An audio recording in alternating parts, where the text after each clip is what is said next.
Today, I want to talk to you about what I consider be the best way to set up your watercolor palette. Now, as you may know, I'm back doing watercolor again for the first time in 20 years because I have to do a painting for King Charles. So I've got out my watercolors and I've got out this palette here. And believe it or not, this palette is over 20 years old. The paints in this palette are over 20 years old, that they've been squeezed out here and they're still nice and fresh. Now, I've heard instructors tell students before that the best way to use watercolor is to squeeze out fresh paints every time. And they've also said that, well, you can't get pure intense color if you're working from dried up paints. Now, that might be true if you're using like a butcher block and you've just got little wee kind of squirts of paint on your palette. But the whole idea with this type of palette is you actually fill the color wells with the paint. So you might squeeze an entire tube of paint into here. And then what you do is you let it dry. And one of the best ways to let it dry is actually on a hot summer day, just stick it in the dashboard of your car.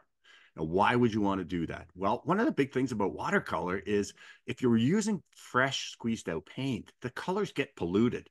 You know, if you want to mix a purple and a yellow together to get a neutral, if the purple gets into any of that yellow, that entire kind of gob of wet yellow paint gets polluted with the purple and you lose that intensity.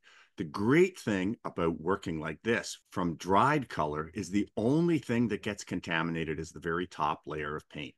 You can then just come in with a wet brush, loosen the top layer of paint and remove it with a paper towel or a Kleenex, and then you're right back to the pure intense color. Now, the other reason that I love this so much is there are a number of techniques that you can only do if you have this dried up color to use. And they involve using dry brush and usually on damp paper or even on dry paper. You just can't do these techniques if you've got the fresh goopy paint squeezed out of the tube. And the thing I love more than anything is how long they last. Like I say, these paints here are over 20 years old. I haven't had this palette out in 20 years, and the paints are still as fresh and bright and vibrant today as they were 20 years ago. So if you are thinking about painting in watercolor or you are painting in watercolor, I really recommend you try doing this. Now, this is actually a Sterling Edwards palette.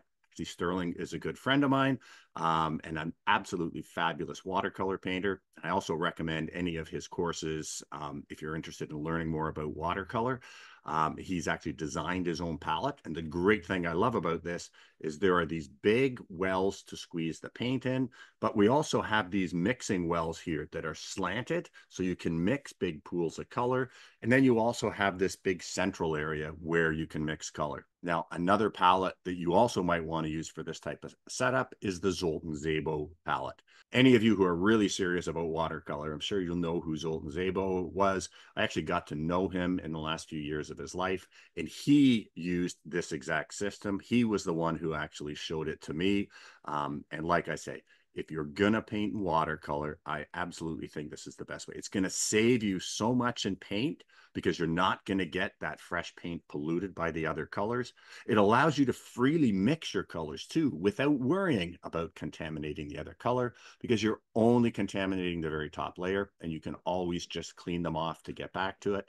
And there's a number of techniques, particularly ones pioneered by Zolan Zabo, that you can only do if you have these big wells of dried watercolor to work from. Now, I'm going to be spending a lot of time in process mode over the next few weeks as I get back into watercolor.